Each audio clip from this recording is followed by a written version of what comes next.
കഴിഞ്ഞ ദിവസം ഞാനൊരു പോസ്റ്റ് കണ്ടു നമ്മുടെ ഫേസ്ബുക്കിൽ.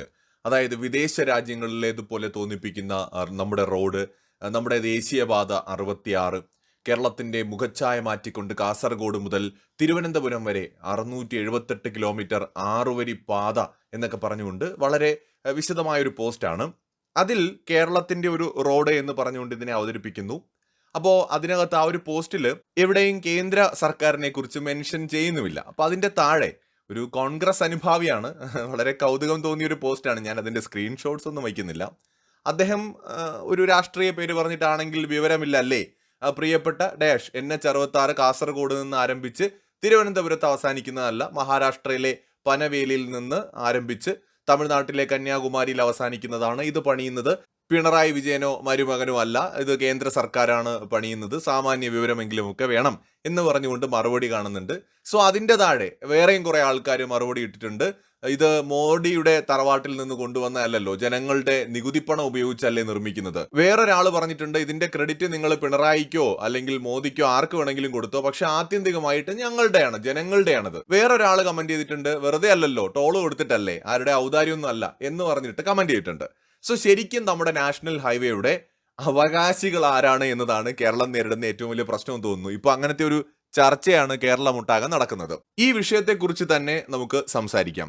ആദ്യം തന്നെ നമ്മുടെ കേരളത്തിലെ നാഷണൽ ഹൈവേ, കാസർഗോഡ് മുതൽ നമ്മുടെ തിരുവനന്തപുരം വരെയുള്ള നാഷണൽ ഹൈവേ യാഥാർത്ഥ്യമായതിൽ കേന്ദ്ര സർക്കാരിനും സംസ്ഥാന സർക്കാരിനും ഒരുപോലെ തീർച്ചയായിട്ടും അതിൽ അഭിമാനിക്കാവുന്നതാണ്. കാരണം കേന്ദ്ര സംസ്ഥാന സർക്കാരുകളുടെ ഐക്യത്തോടെയുള്ള ഒരു പ്രവർത്തനത്തിന്റെ ഫലമായി തന്നെയാണ് ഇത് യാഥാർത്ഥ്യമാവുന്നത്. ഇപ്പൊ കേന്ദ്ര സർക്കാർ ആവശ്യപ്പെട്ടാലും സംസ്ഥാന സർക്കാർ സ്ഥലമേറ്റെടുക്കൽ പ്രക്രിയ വൈകിപ്പിക്കുകയോ ചെയ്യാതിരിക്കുകയോ ചെയ്താൽ ഈ റോഡ് ഒരിക്കലും യാഥാർത്ഥ്യമാവില്ല. അപ്പൊ അതുകൊണ്ട് തന്നെ കേന്ദ്ര സർക്കാരിനും സംസ്ഥാന സർക്കാരിനും ഇത് അഭിമാനിക്കാം. അതുകൊണ്ട് ഇപ്പൊ പിണറായി വിജയനോ അല്ലെങ്കിൽ മുഹമ്മദ് റിയാസോ ഈ റോഡിന്റെ അവകാശവാദം പറഞ്ഞു വന്നു കഴിഞ്ഞാൽ അതിനെ തെറ്റു പറയേണ്ട കാര്യമൊന്നുമില്ല. അവർക്ക് അതിന്റെ ക്രെഡിറ്റ് എടുക്കാനുള്ള സ്വാതന്ത്ര്യമുണ്ട്. അവരുടെ കൂടി ഒരു കോൺട്രിബ്യൂഷൻ ഇതിനകത്തുണ്ട് എന്നത് നിഷേധിക്കാൻ കഴിയാത്ത കാര്യം തന്നെയാണ്. എന്നാൽ ഇതിനകത്ത് കേന്ദ്ര സർക്കാരിന്റെയും അല്ലെങ്കിൽ മോദി സർക്കാരിന്റെയും പങ്കിനെ നമുക്ക് ഒട്ടും വില കുറച്ച് കാണാൻ കഴിയില്ലെന്ന് മാത്രമല്ല, ഇത് മോദി സർക്കാരിന്റെ രാജ്യമൊട്ടാകെയുള്ള അടിസ്ഥാന സൗകര്യം വികസിപ്പിക്കുക എന്ന ലക്ഷ്യത്തിന്റെ ഭാഗമാണ് ഈ പ്രോജക്റ്റ്. ഇപ്പോൾ നേരത്തെ പറഞ്ഞതുപോലെ ശരിയാണ്, മഹാരാഷ്ട്രയിൽ നിന്ന് തുടങ്ങി കന്യാകുമാരിയിൽ അവസാനിക്കുന്ന ഒരു ഹൈവേ ആണിത്. ഇതുപോലെ ഒരുപാട് ഹൈവേകൾ നമ്മുടെ രാജ്യത്ത് പണിയുന്നുണ്ട്. അതിൽ എക്സ്പ്രസ് വേകൾ അടക്കം ഉത്തർപ്രദേശിലും അതുപോലെ നോർത്തിലും ഒക്കെ ആയിട്ട് പണിയുന്നുണ്ട്. അതുപോലെ ചെന്നൈ, ബാംഗ്ലൂർ, ഇവിടെയൊക്കെ തന്നെ മികച്ച ഹൈവേകൾ പണിയുന്നുണ്ട്. വിവിധ സംസ്ഥാനങ്ങളെ, വിവിധ നഗരങ്ങളെ, വിവിധ പോർട്ടുകളെ, എയർപോർട്ടുകളെ ഒക്കെ കണക്ട് ചെയ്തുകൊണ്ട് ചെറുതും വലുതുമായിട്ടുള്ള 4 വരി, 6 വരി, 8 വരി ഹൈവേകളൊക്കെ ഇന്ത്യ ഒട്ടാകെ പണിയുന്നുണ്ട്.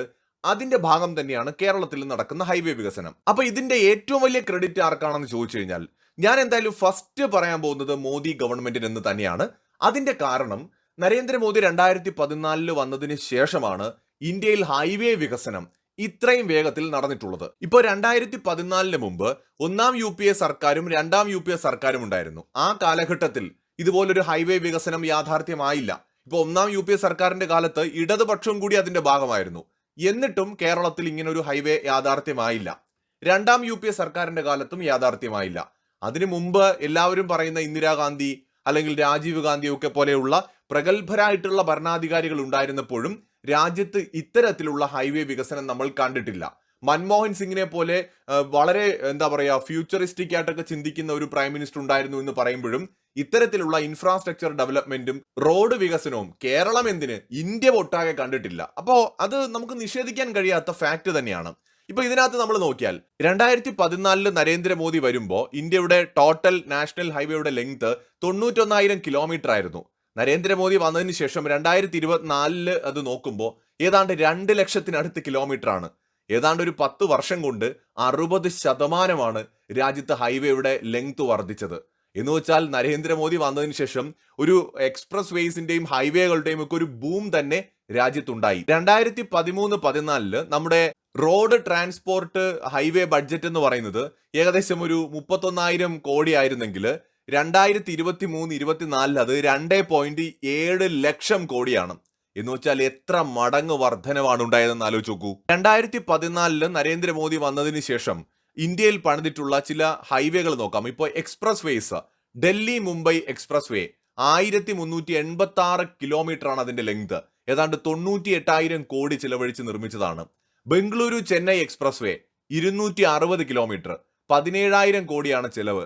Mumbai Nagpur expressway 701 kilometre. അതുപോലെ പൂർവാഞ്ചൽ എക്സ്പ്രസ് വേ 340 കിലോമീറ്റർ. അതുപോലെ Bundelkhand expressway 296 kilometre. Ganga expressway 594 kilometre. Dwarka expressway 29.10 kilometre.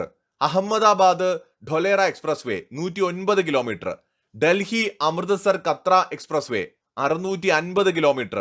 Amritsar Jamnagar express വേ 1224 കിലോമീറ്റർ. ഞാൻ ഈ പറഞ്ഞത് എക്സ്പ്രസ് വേസിന്റെ കാര്യം മാത്രമാണ്. വിജയവാഡ ഹൈദരാബാദ് നാഷണൽ ഹൈവേ 4 വരി ആയിരുന്നതിനെ 6 വരിയാക്കി മാറ്റി. ഡൽഹി മീററ്റ് എക്സ്പ്രസ് വേ 6 വരി ആയിരുന്നതിനെ 14 ലൈനിലേക്കാണ് എക്സ്പാൻഡ് ചെയ്യുന്നത്. അപ്പൊ ഇങ്ങനെയൊക്കെ വലിയ ഡെവലപ്മെന്റ് ഇന്ത്യയിൽ നടക്കുന്നുണ്ട്.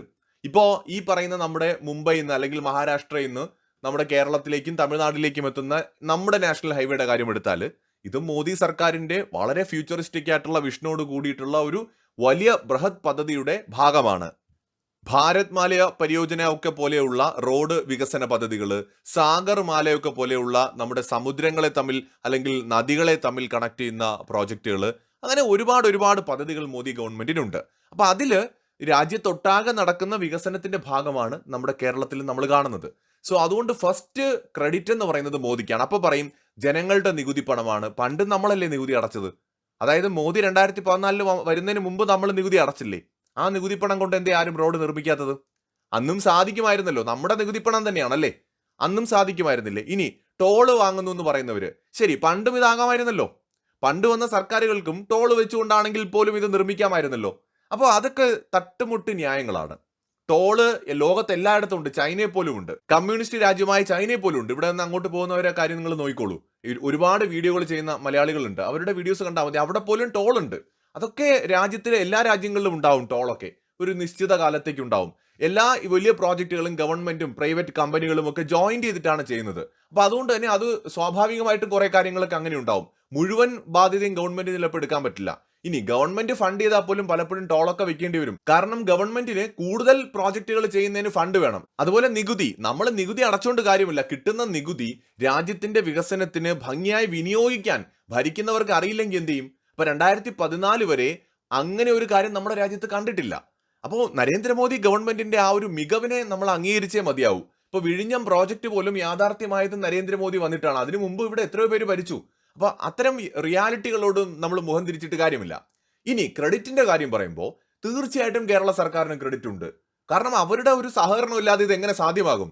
ഇത് നമ്മൾ നിഷേധിക്കരുത്. ഇപ്പൊ മോദി സർക്കാരിന്റെ വിഷനാണ്, മോദി സർക്കാർ ഇതിൽ ഏറ്റവും കൂടുതൽ ഫണ്ട് ചെയ്യുന്നത് കേന്ദ്രമാണ് എന്നൊക്കെ പറഞ്ഞോളൂ. ഇപ്പൊ കേന്ദ്രത്തിന്റെ ആണെങ്കിലും കേരളത്തിന്റെ ആണെങ്കിലും ഒക്കെ ഫണ്ട് എന്ന് പറയുന്നത് ഈ പറയുന്ന പോലെ നമ്മുടെ നികുതി പണം തന്നെയാണല്ലോ. അപ്പൊ എന്താണെങ്കിലും അതുകൊണ്ട് ഫണ്ടിന്റെ കാര്യം നമുക്ക് വിടാം. പക്ഷെ ഈ വിഷൻ, ഈ പ്രോജക്റ്റ് കേന്ദ്ര സർക്കാരിന്റെയാണ്. അവരതും കൊണ്ട് വന്നുകൊണ്ടാണ് കേരള സർക്കാരിന് അതിനോട് സഹകരിക്കാൻ പറ്റിയതും ഇത് യാഥാർത്ഥ്യമാവുന്നതും. അപ്പോൾ ഫസ്റ്റ് ഞാൻ കൊടുക്കുന്ന ക്രെഡിറ്റ് മോദി ഗവൺമെന്റിനാണ് എന്ന് പറഞ്ഞ് ഒരിക്കലും പറയരുത് കേരള സർക്കാരിന് ക്രെഡിറ്റ് ഇല്ല എന്ന്. അവർക്കും ഇതിൽ പങ്കുണ്ട്. അവരുടെ സഹകരണം ഇല്ല എന്നുണ്ടെങ്കിൽ ഈ പരിപാടി നടക്കില്ല. കാരണം സ്ഥലം ഏറ്റെടുത്ത് കൊടുക്കലെന്ന് പറയുന്നത്, ഇനിയിപ്പോ ഫണ്ട് കൊടുത്ത് നമ്മൾ നഷ്ടപരിഹാരം കൊടുത്താൽ പോലും കേരളത്തിലെ പോലെയൊക്കെ ഉള്ളൊരു സംസ്ഥാനത്ത് അത്ര എളുപ്പമല്ല. എന്ന് വെച്ചാൽ അത്രയും ജനസാന്ദ്രതയുള്ളൊരു സംസ്ഥാനമാണ് നമ്മുടേത്. ആളുകൾക്ക് ഭയങ്കര ഇമോഷണൽ അറ്റാച്ച്മെന്റ് ആണ് അവരുടെ സ്ഥലങ്ങളോട്. പലർക്കും വളരെ കുറച്ച് സ്ഥലം മാത്രമേ ഉള്ളൂ. ഇത് വിട്ടൊഴിഞ്ഞു പോവുക എന്ന് പറയുന്നത് ആൾക്കാർക്ക് എപ്പോഴും മടിയുള്ള കാര്യമാണ്. അപ്പോൾ നമ്മുടെ സംസ്ഥാന സർക്കാരിന്റെ വലിയൊരു പ്രയത്നം ഇതിന്റെ പുറകിലുണ്ട്. അപ്പോൾ ഇതിനെ കണ്ടില്ലെന്ന് എങ്ങനെ നടിക്കാൻ പറ്റും? അവർ കുറച്ച് ഇതിൽ ഷെയർ ഇട്ടു, പൈസ കൊടുത്തു ഒക്കെ വിടൂ. കേന്ദ്ര സംസ്ഥാന സർക്കാരുകളുടെ ഒരു ഒന്നിച്ചുള്ള ഒരു പ്രയത്നത്തിന്റെ ഫലമാണ് ഇത് യാഥാർത്ഥ്യമാവുന്നത്. സ്ഥലമേറ്റെടുത്ത് കൊടുക്കൽ പ്രക്രിയ വേണ്ട സമയത്ത് കൃത്യമായി നടന്നതുകൊണ്ടാണ് കേന്ദ്ര സർക്കാരിന് ഈ പ്രോജക്റ്റ് കേരളത്തിൽ നടപ്പിലാക്കാൻ കഴിഞ്ഞത്. അപ്പോ ക്രെഡിറ്റ് പറയുമ്പോൾ തീർച്ചയായിട്ടും ഒരു പ്രയോറിറ്റി നമ്മൾ ഫസ്റ്റ് ക്രെഡിറ്റ് മോദി സർക്കാരിന് തന്നെയാണ്. രണ്ടാമത് നമ്മുടെ സംസ്ഥാന സർക്കാരിനും ഈ ഒരു പ്രോജക്റ്റിൽ തീർച്ചയായിട്ടും അതിന്റെ ക്രെഡിറ്റിൽ അവകാശമുണ്ട്. അപ്പൊ അത് നിഷേധിക്കാൻ പറ്റില്ല. എന്തായാലും സംസ്ഥാനവും കേന്ദ്രവും കൂടെ ചേർന്നുകൊണ്ട് സംയുക്തമായിട്ട് പ്രവർത്തിച്ചപ്പോൾ മനോഹരമായ ഒരു റോഡ് നമ്മുടെ സംസ്ഥാനത്തിന് കിട്ടി എന്നുള്ളതാണ് ഏറ്റവും പ്രധാനം. നമ്മുടെ സംസ്ഥാനത്തിന്റെ മുഖച്ഛായ മാറ്റുന്ന റോഡ്. നമ്മൾ ഉത്തരേന്ത്യയിലൊക്കെ ഉള്ള റോഡുകൾ കണ്ടിട്ട് ഈ നമ്മുടെ നാഷണൽ ഹൈവേ വരുന്നതിന് മുമ്പുള്ള അക്കാലത്തെ യൂട്യൂബ് വീഡിയോസ് കണ്ടാൽ അറിയാം, തമിഴ്നാട് തൊട്ട് അങ്ങോട്ട് സഞ്ചരിക്കുന്നവർ അവരുടെ റോഡിനെ ഭയങ്കരമായിട്ട് പുകഴ്ത്തും. എന്നാൽ ഇന്ന് നമ്മുടെ നാട്ടിൽ അതിനെ വെല്ലുന്ന റോഡുകൾ വരുന്നു എന്ന് പറയുമ്പോൾ മലയാളി എന്ന നിലയിൽ നമുക്ക് അഭിമാനിക്കാം. അതിന് കേന്ദ്ര സർക്കാരും സംസ്ഥാന സർക്കാർക്കും ഒക്കെ അതിലൊരു ക്രെഡിറ്റ് ഇരുന്നോട്ടെന്നേ. അതിനെന്തിനാണ് നമ്മൾ വെറുതെ കുറ്റം പറയുന്നത്? രണ്ടുപേർക്കും ഇരിക്കട്ടെ ക്രെഡിറ്റ്. മറ്റൊരു വീഡിയോയുമായി വീണ്ടും വരാം.